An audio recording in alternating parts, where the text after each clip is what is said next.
welcome to your June forecast. I'm sure you notice, as you notice everything, that these are coming out much later than normal. I'm an Aquarius moon, so I know you also know what's been going on, all the things. And I caught a cold. I don't know if you caught a cold, but it finally just piled up, and my body said, slow down.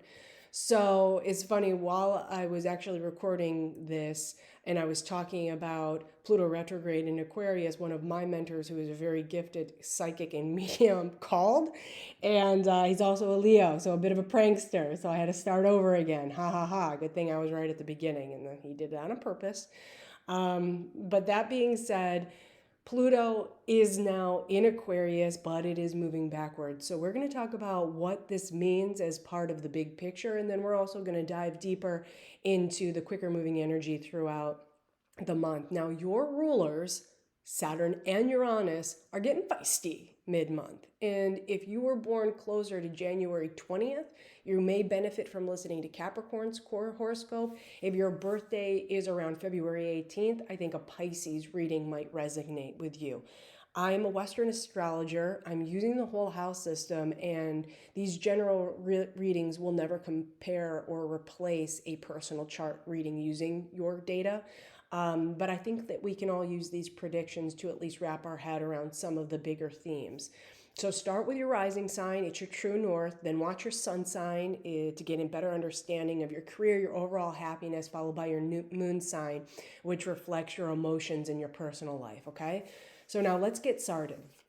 Some astrologers consider Pluto in Aquarius the age of Aquarius, or at least its onset. Why? Because Pluto is about transformation. It breaks down the old to make room for the new. And in Aquarius, the energy is guiding us towards technological advancement, scientific breakthrough, humanitarianism, and in some cases, mass revolutions. And yeah, you're our fearless leader, pushing us to be independent, maybe even a little eccentric, because you're the rebel with a cause, right? So from March 4th to mid-October, Pluto retrograde in your sign is asking you to reconsider and rework your role in all of this.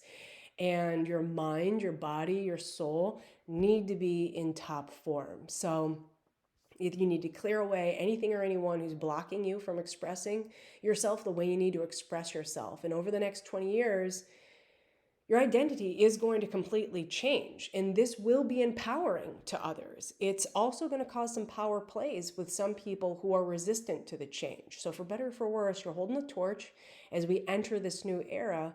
And also for you, Aquarius, Pluto is connected to your 8th house of shared assets and deepest fears. So this makes sense, right? Our authentic self is being exposed, and this can be terrifying. You could be speaking about taboo topics like money, debt, death, sex, and how all of these things can be used to control, to scare, to manipulate people. So now you don't have to go to this alone. For one thing, Pluto is about other people, and the 8th house is also about joint ventures, shared assets. So I think the key for you over the next 20 years is to really be discerning with your resources, time, money, and energy, and only partner with people who empower you. No pressure.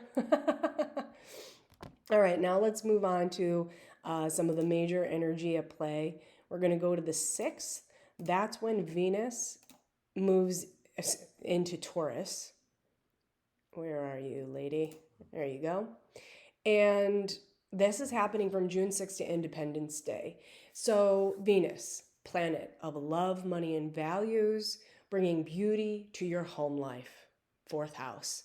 And that means you could be renovating or redecorating. Maybe you're spending more time at home cooking with your partner or your family. You might be creating a budget for where you want to call home or looking into a vacation property. You could also be spending more time with your parents or thinking fondly about your ancestors or childhood. Perhaps your grandparents or your parents are no longer with us, but as you build your home, you're putting out pictures of them, you're displaying items that are passed down over the generations. Now, Venus is also connected to your 9th house of law, higher education, long distance trips, your morals. So you could be settling a Leo matter with grace. Maybe you're studying something like art history or the art of the human mind. And this Could be, or the travel here could be tied to your home again, and this could be another sign pointing towards like to a vacation property or taking your home on the road, like exploring RV or Airstream life. At the end of the day, your home life is being influenced by your core beliefs and vice versa. And I think that this is a really beautiful transit for you. Okay. So now we're going to move to the 9th. And that's when we've got our second ingress of the month. And this one involves Jupiter. And this transit is for an entire year. So starting on June 9th and extending until July 20th of 2026, Jupiter is about growth and optimism and good fortune. So your luck is coming from your 6th house of work, wellness, and daily routines. So this is a time to form healthy relationships with your coworkers and to collaborate on big picture projects. This is when you want to hydrate, eat your superfoods, get quality sleep. Over the next year, you're going to want to stick with a schedule. I don't really think FOMO is going to be a thing for you. It really never is. But if it's not on your calendar, I don't think it's happening in your world. And I think you're going to be fine with that. So if there's a last minute invite, you're saying no thanks. If you have a date, yeah, because the 6th house is also about pets. So I think it's like someone invites you out and you're like, no, I want to be home with my dog for Netflix and chill. Now, Jupiter is also connected to your 2nd house of money, resource, material possessions, investments, self-worth, your relationship with money. So I think that self-love coming from your 6th house of health and wellness might help you save money, right? Like, again, making home cooked meals and things like that. You could be getting rid of items to make room for a new chapter. You really have no interest in keeping up with the Joneses. That said, Jupiter also influences your 11th house of groups, gains, and goals. So I'm not saying that you'll be a complete shut-in over the next year. In fact, growth could very well be tied to networking and socializing. As long as it's planned in advance, I think that you'll invest in it emotionally. And these social experiences could change the way that you make money. And you could attract different sources of revenue, which will help fulfill some long-term dreams. Now, because Jupiter expands everything it touches, we all need to be mindful of extremes. So too much socializing is when you're going to get burned out. Too much focus on health and wellness could rob yourself of the recuperation time of, or like having a sweet treat here and there. Too much energy spent on work could mean that life is literally passing you by. But now that you know, I think you can work with the energy to your advantage. Cancer is very nurturing, so I think you should trust your instincts and do what makes you feel good. Okay? Now we're going to go to the 11th because all of this energy is really leading up to the full moon in Sagittarius, which is happening at 21 degrees. And why is the energy leading up to this? Because Sagittarius is ruled by Jupiter. This moon is ruled by Jupiter. So full moons do bring turning points, completions, or endings. So, what is coming to a close so you can start a new chapter is the question. And this energy is activating your 11th house of friendships, professional networks, how you make your money, your biggest dreams. So in order to welcome Jupiter's blessings, which again are tied to work, health, routines, money, investments, self-worth, maybe you're letting go of a friend group. Maybe you're changing your perspective on what you thought your future would or should look like. Or you could be reaching a milestone. And this is also about online communities. So if you're a content creator, maybe you're expanding your offerings or you're sharing a lot of content on social media, and now you've gained a certain amount of followers and you can monetize this creativity in some way. Or maybe you're reworking your portfolio and cashing in on some stocks to pay for a long-term wish, or your friends or professional contracts have opened a door to a new opportunity. I think the positive news is coming from your relationships or how your closest ties make you feel. With the trine in Mars and in your seventh house, I think someone is encouraging you. Um, Someone's encouraging this turning point or ending. And while it can be difficult, especially for fixed signs like you, it's definitely time. It's divinely timed, and you can see that through the squares right here to the north and south nodes. So, first of all, you've got the north node in your money zone. So, in order to step into your future, um, you might have to make money, you might need to spend money, right? Spend money to make money. And with the south node here activated in Virgo, I think in your eighth house of joint resources, this doesn't mean shared resources. I always say time, money, and energy. I think it's encouraging you to let go of fear of rejection. Yeah. So this doesn't mean that you need to give away your IP or you need to go into debt to make an idea take flight. In Virgo, I think it means you need to have a strategic plan and partner with the right people who can come to the table in kind and relieve some kind of weight from your shoulders. Okay? Ooh, so that's a really karmic full moon for you. But I think it plays out nice. All for the best, all for the best. Now let's go to the 15th, because this is definitely when some trickier days are happening for everyone. So the first thing I want to talk about is the 15th. That's when Mars in Leo is squaring Uranus in Taurus. So what does this mean? Mars is about speed and heat. It can also manifest as passion, which can lead to aggression and competitiveness. And all the more Leo is the entertainer who loves to be the center of attention. So this energy is about to lead your seventh house of committed partnerships and self-awareness. So consider it a final push.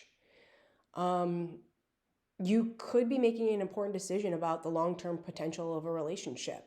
Do they have your back? Or are they blocking your path forward?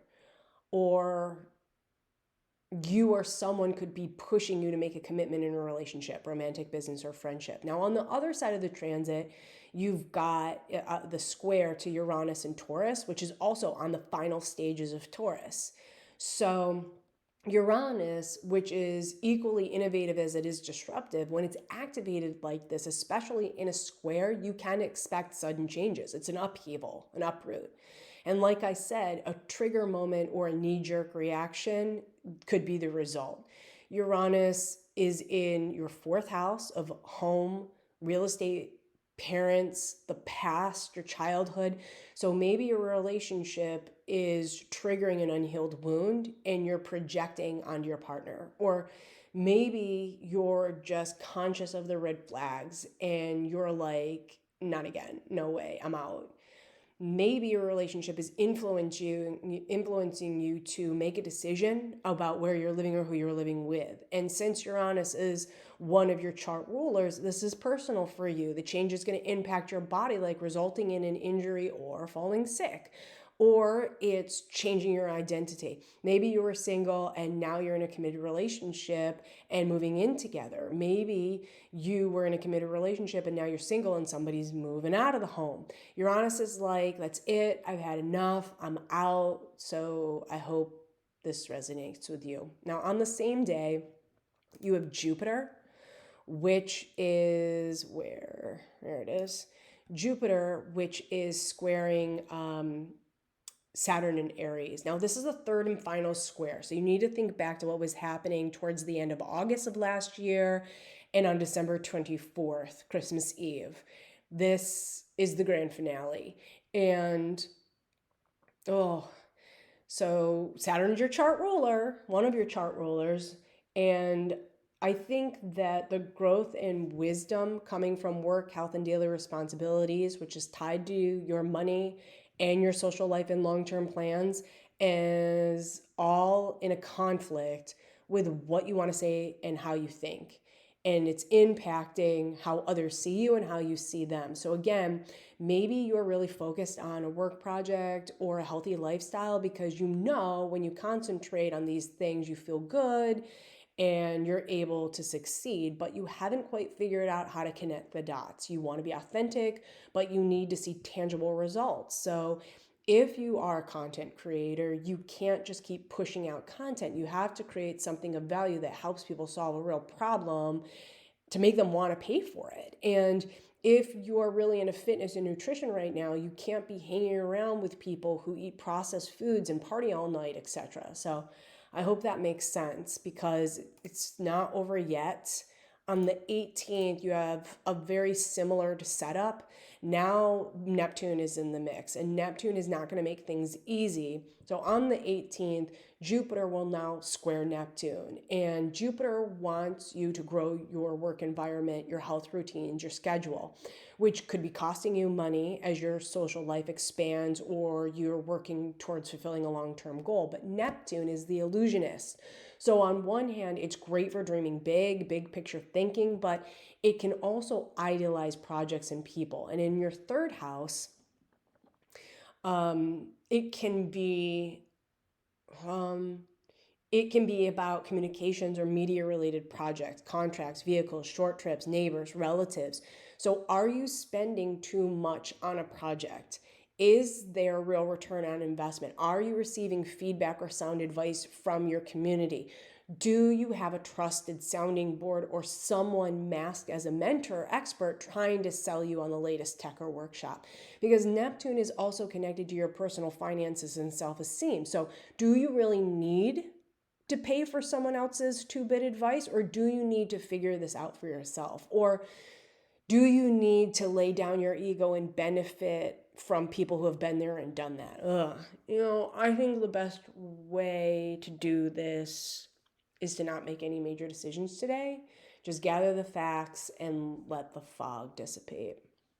All right, now let's go to the sweetest day of the month, which is going to be on the 24th. That's when Jupiter connects with the sun, forming a Cazimi. This is a much better day for clarity, I can tell you that much. A Cazimi is when the sun supercharges the energy of a planet. So if Pluto is about growth and wisdom, and it's activating your work, wellness, and schedule tied to your money and your group's gains and goals, the sun represents how we shine. Specifically for you, it's in relation to your partnerships, romantic and platonic. So now you're going to know who's in your corner or who's been trying to pull the wool over your eyes. So I say go by feel. If you feel respected and empowered, they're your people. If you're feeling drained or coerced, they're stealing your light. And the Cazimi is telling you to be your own source of inspiration. So I really hope that makes sense. This is an important day. Okay, so now let's go to the 25th. It is your last major event of the month. It's the new moon in Cancer. It's going to hit at 4 degrees. You still have the sun there. You still have Jupiter there. So this is a very important moon. So the new moons, they always bring some kind of a fresh start. So as you set your goals over the next 6 months, you need to be focused on work, health, and daily routines. And I hope this brings everything full circle. So it's like, what do you want to create? How do you want to look and feel by the holidays? I think you got to stick to your schedule. I think this is about taking small bites of the elephant. Cancer is mom energy. So this new moon wants you to nurture yourself. And yes, there are still squares to Saturn and Neptune in your third house of communication. So if you do not feel clear about something, you have to just continue to research. You have to just continue to raise your hand and ask questions. All right, Aquarius, go get them. Have a wonderful June. If you found value in your forecast, please pay it forward by subscribing to the channel, posting a comment, and clicking on the notification bell. Transcripts are posted on astrocoachkate.com, where you can find all the ways to train with me and book a free discovery call.